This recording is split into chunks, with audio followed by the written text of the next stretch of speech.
Beri nama pedang ini Naga Puspa. Selamatkan dia. Jangan sampai jatuh ke tangan pendekar berwatak jahat.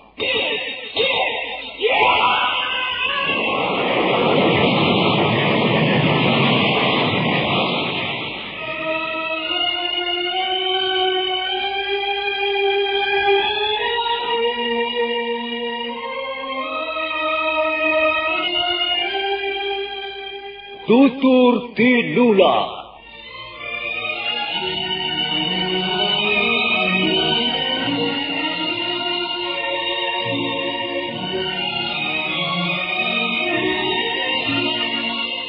Sebuah sandiwara radio serial, produksi Sanggar Cerita dan Teater Sanggar Prativi.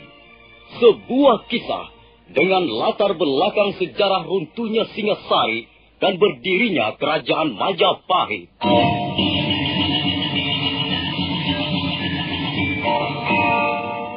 Sandiwara ini didukung oleh pemain-pemain radio yang sudah ternama.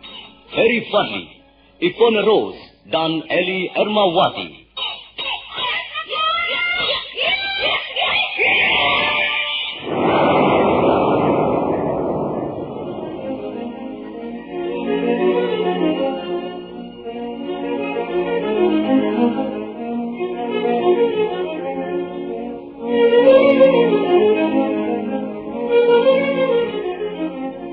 Cerita ini ditulis dan diolah oleh S. Tijab, hiasan musik dan sutradara C. Ispriyonoka. Kali ini mengetengahkan episode ke-9 dengan judul Badai Mengamuk di Atas Kediri.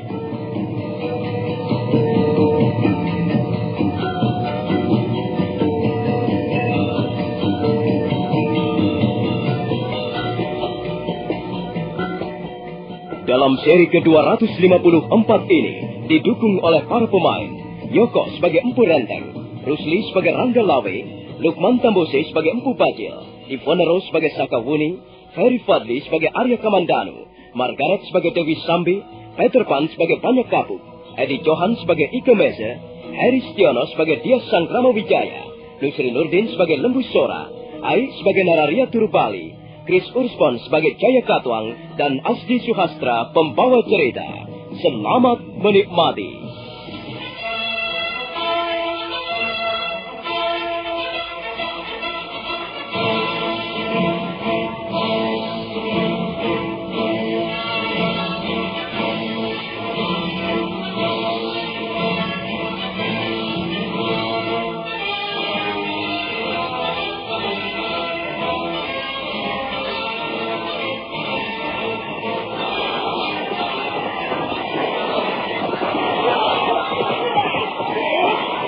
Pertempuran sengit masih terus berlangsung di alun-alun kecil.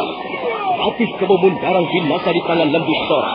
Tubuhnya tersungkur jatuh bersimbah darah.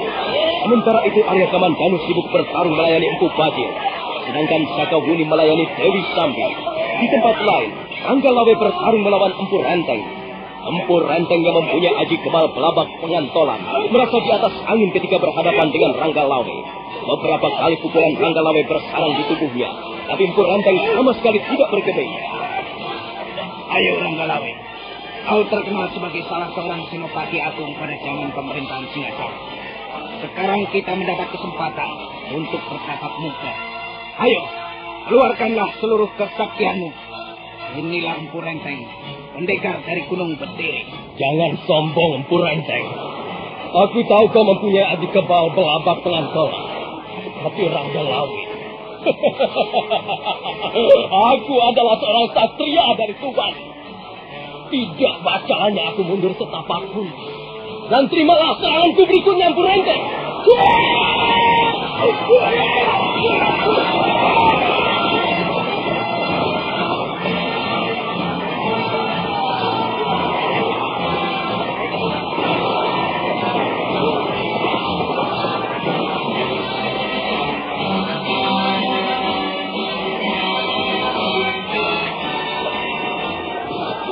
Renteng memang benar-benar seorang pendekar yang tangguh. Tubuhnya yang jangkung sama sekali tidak membuatnya menjadi kurang lincah. Di samping itu Aji Kebal Gelabak Pengantolan merupakan benteng pertahanannya yang sangat kuat. Beberapa kali cotosan Rangga Lawe mengenai plak di bagian dada ataupun hulu hatinya. Tapi Empu Renteng masih kelihatan tenang-tenang saja. Rangga Lawe menjadi kesal. Secepat kilat dia mencabut keris Mega Lamat. Tubuhnya melenting ke atas dan hinggap dengan manis di atas tanah yang berdebu. Hai! Empu Renteng! Kalau memang daging kulitmu kuat dan perkasa seperti batu, kau boleh tahanlah serangan kerisku, keris Mega Lamat ini. Empu Renteng menjadi gelagapan untuk sesaat lamanya. Matanya memandang tajam ke arah pamor keris Mega Lamat yang memanjang kebiru-biruan warnanya. Dia tahu keris itu adalah senjata yang ampuh. Keris yang menjadi kebanggaan darah bangsawan Tuban. Karena itu dia segera menyedot nafasnya 3 kali berturut-turut. Wajahnya menjadi merah padam dan tegang.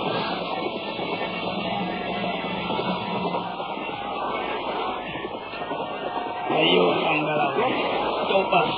Aku ingin mencicipi kerismu yang bernama Mega Lamat itu.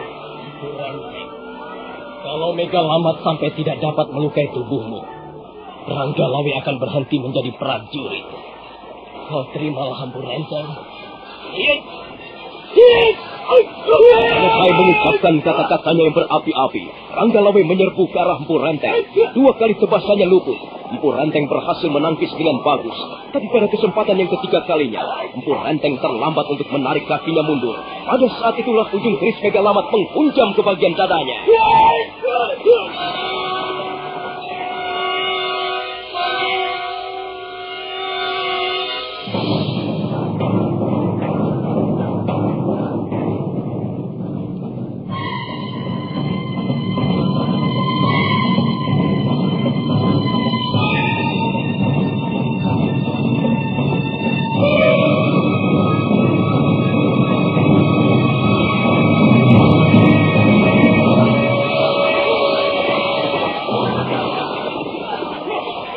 Empu Renteng sangat terkejut. Dia segera meraba dadanya yang berlumuran darah. Dadanya terbuka sedalam setengah jengkal. Empu Renteng segera mundur beberapa tindak. Pada saat berikutnya, ketika Rangga Lawe bermaksud untuk mengulangi serangannya, Empu Bajil dan Dewi Sambi menyambar tubuh Empu Renteng, kemudian menaikkannya ke atas punggung kuda.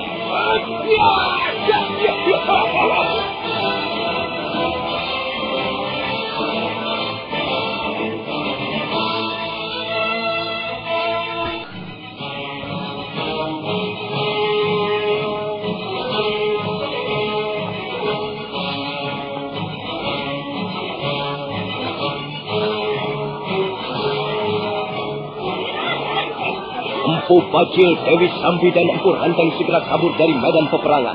Kuda-kuda yang mereka tunggangi melompati runtuhan tembok benteng. Dan sebentar kemudian mereka pun sudah lenyap.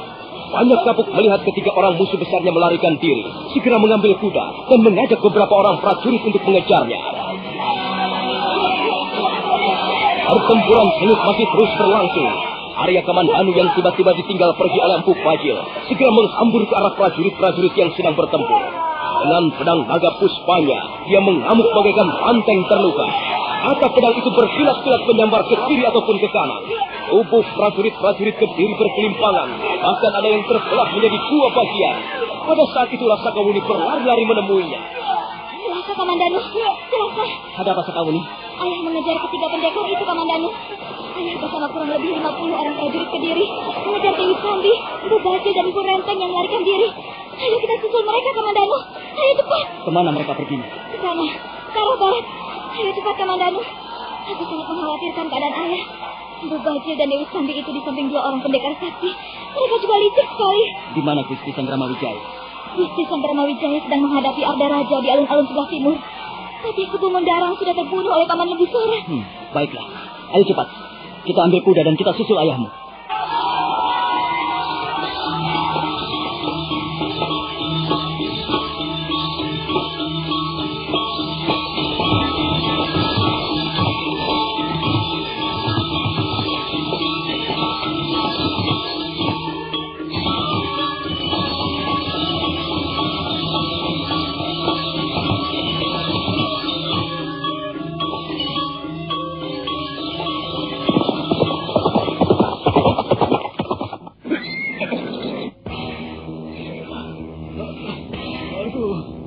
Bagaimana luka-lukamu, Adi Renteng?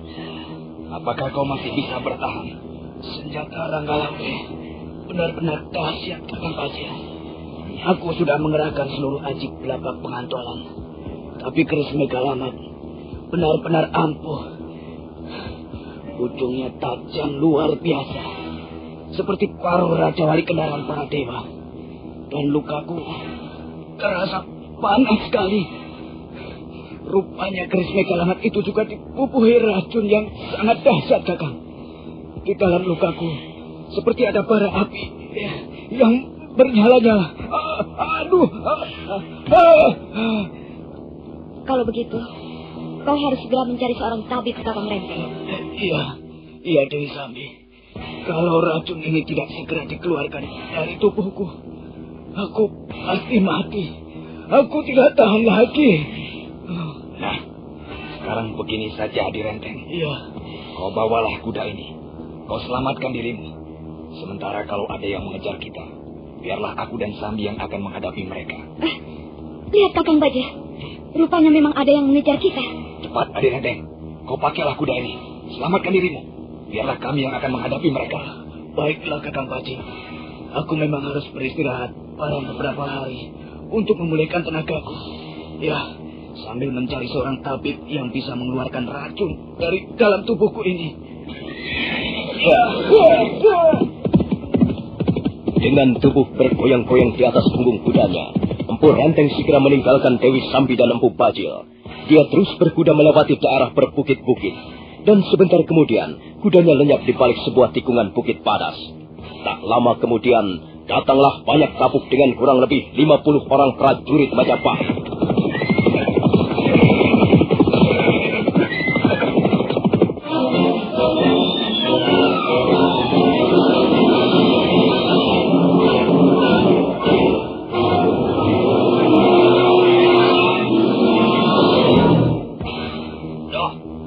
Bagaimana, Bajil? Mengapa kalian tidak menyerah saja? Sudah dapat dipastikan, Kediri akan runtuh hari ini juga. Lebih baik kau menyerah dan menjadi tawanan kami.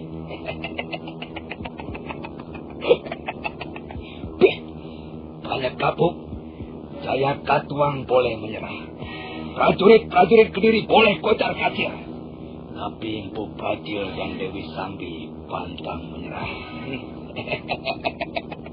Mau apa kau sekarang, ha?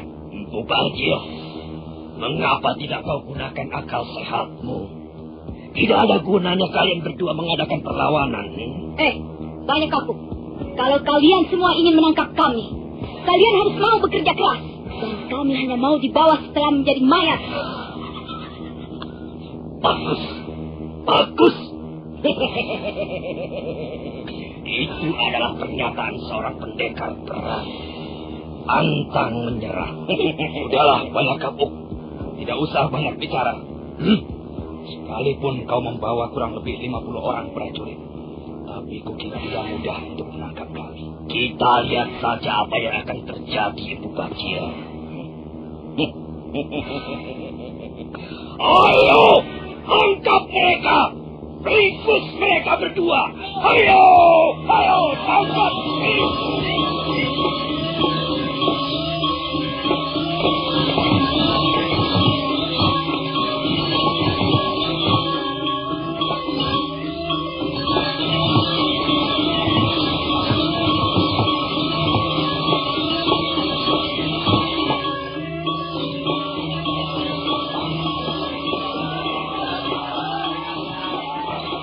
Agaknya sudah bisa dipastikan kita akan memenangkan pertarungan ini, Tuan Sanggrama Wijaya. Benar, Tuan Panglima Ekumesu. Ya, prajurit Kediri sudah banyak yang terbunuh. Dan sisanya lari tunggang langgang. Tinggal beberapa puluh orang prajurit yang masih berusaha mempertahankan diri. Panglima Sipi dan Panglima Kausi akan segera membereskan mereka semuanya. Bagaimana Paman Nebusor? Kita harus menyudahi pertarungan ini. Oh iya, aku tidak melihat Kakang Banyak Kapuk. Kakang Banyak Kapuk mengejar Empu Bajil dan Dewi Sambi, Gusti. Sementara Arya Kamandanu dan Prakabuni menyusul ayahnya. Sekarang kita adakan pembagian tugas, Paman Nebusora. Ya, Gusti. Kami semua siap menjalankan tugas perintah Gusti. Aku tahu Arda Raja melahirkan diri dengan dikawal lebih kurang 20 orang prajurit. Biar akulah yang akan mengejar dan membereskan anak Jaya Katuang itu. Sementara Paman Nebusora, Ranggalawi, dan yang lain kutugaskan untuk masuk ke dalam istana. Maksud Gusti, kami yang harus menghadapi Sang Prabu Jaya Katuang. Benar, Paman. Katakanlah apa yang telah terjadi di alun-alun Kediri. Kalau Sang Prabu tidak dapat menerima kenyataan ini, terserah Paman Nebusora bagaimana cara mengatasinya. Baik, Gusti. Hamba akan segera menjalankan perintah. Ayo, Ranggalawe. Kau Reken Demung, Gajah Biru, mari ikut aku.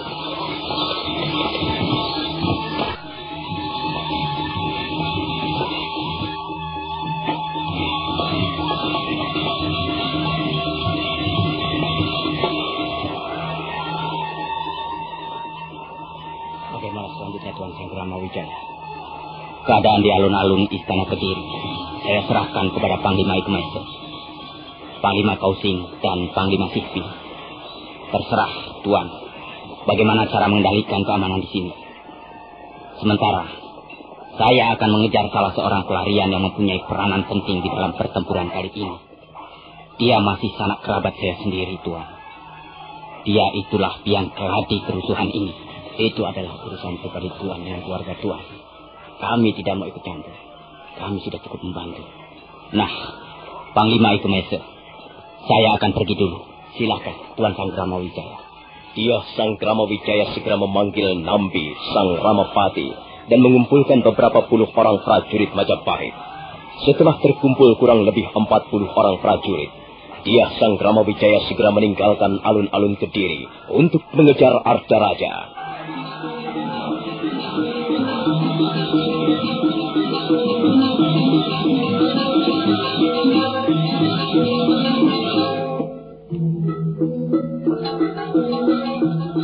Sementara itu di dalam istana Kediri, di ruang peraduan raja, Sang Prabu Jaya Katuang tengah berlutut di depan jenazah istrinya, Nararya Turukbali. Dia kelihatan sedih sekali melihat jenazah istrinya yang sangat dicintainya. Nararya Turukbali baru saja membunuh dirinya dengan sebuah patrem atau keris kecil.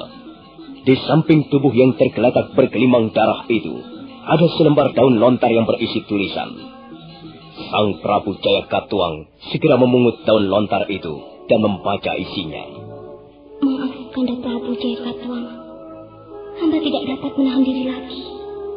Hamba terpaksa menyudahi hidup hamba dengan patrem kecil pemberian Ayahanda Prabu Kertanegara almarhum. Hamba tidak tahan melihat dan mendengar cerita tangis para prajurit yang sedang bertarung. Hamba menjadi sangat sedih. Mengapa pertumpahan darah seperti ini selalu terjadi? Dan mengapa perebutan kekuasaan selalu terulang kembali? Siapakah sebenarnya yang bersalah? Barangkali tidak ada yang bersalah. Hamba sama sekali tidak menyalahkan Kanda Prabu yang ingin tetap duduk di atas kekuasaan. Tapi hamba juga tidak ingin menyalahkan dia Sanggrama Wijaya. Putra dia Hembutang itu juga merasa berhak atas kekuasaan yang diwariskan para leluhurnya terdahulu. Maafkan hamba, Kanda Prabu.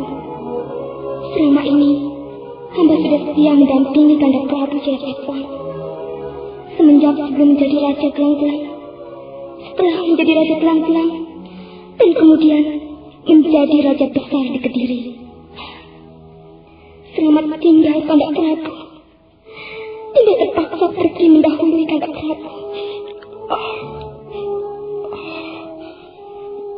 Dinda Nararya Turukbali, mengapa akhirnya menjadi begini? Mungkin akulah yang bersalah. Mungkin benar apa yang dikatakan Prabu Kertanegara. Akulah orang yang tak tahu diri, tak tahu terima kasih. Tapi tidak. Jaya Katuang tidak bersalah. Aku bukan merebut hak orang lain. Aku Aku merebut hakku sendiri. Aku adalah keturunan Raja-Raja Panjalu. Aku keturunan Prabu Jayasabha, Prabu Kertajaya. Aku akan merasa berdosa besar kalau membiarkan Panjalu direbut oleh raja lain. Semua ini gara-gara Sanggrama Wijaya, anak dia Lembuta itu, cucu Narasingga Murti itu. Benar-benar laknat. Dia telah menyalahgunakan kepercayaanku. Dan Arya Wiraraja alias Banyak Wide itulah rupanya yang menjadi piang keladinya. Tidak. Pokoknya aku tidak mau menyerah.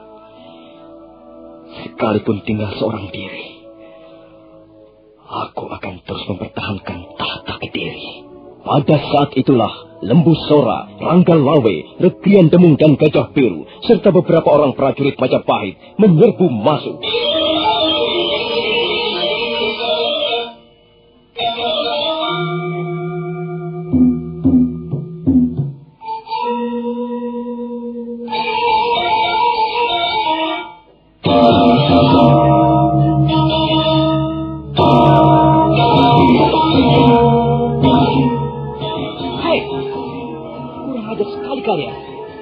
Mengapa kalian tiba-tiba masuk ke ruang peraduan raja? Ampun Gusti Prabu. Kami semua hanya sekedar menjalankan perintah. Perintah siapa? Perintah Gusti Sanggrama Wijaya. Kalian diperintah apa oleh Sanggrama Wijaya? Ampun Gusti Prabu. Peperangan sudah selesai. Prajurit Kediri sudah menyerah seluruhnya. Ampun Gusti Prabu. Hamba terpaksa mengatakan apa adanya. Memang kenyataan seperti apa yang sudah hamba utarakan. Prajurit-prajurit Kediri telah menyerah. Kediri telah kalah perang Sang Prabu. Tidak. Itu tidak akan terjadi. Kediri tetaplah yang terbesar. Jaya Katuang tidak pernah menyerah. Lembu Sora. Iya, Gusti Prabu. Kalau kau ingin menangkap Jaya Katuang, lakukanlah segera. Tapi jangan harap kau bisa menangkapku dalam keadaan hidup. Saat berikutnya, Prabu Jaya Katuang segera mencabut tombak Sarpasena. Mata tombak itu bersinar-sinar. Lembu Sora, Rangga Lawe, Rekrian Demung dan Gajah Biru segera mundur beberapa langkah. Lembu Sora menyiapkan pedangnya.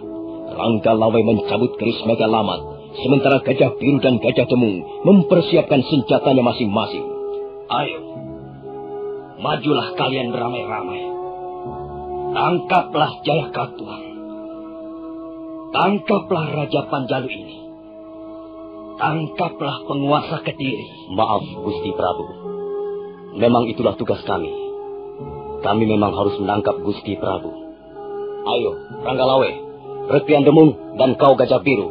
Dan kalian prajurit-prajurit Majapahit semuanya. Lakukanlah apa yang sudah diperintahkan kepada kalian.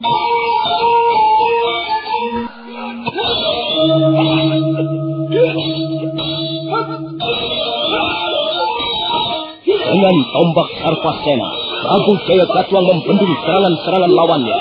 Ujung tombaknya yang berkilat-kilat menyambar ke sana kemari. 3 orang prajurit sekaligus roboh begitu terkena samparan tombak Sarpasena. Nah, saudara pendengar, bagaimanakah kisah selanjutnya? Silakan menunggu seri berikutnya. Sampai jumpa.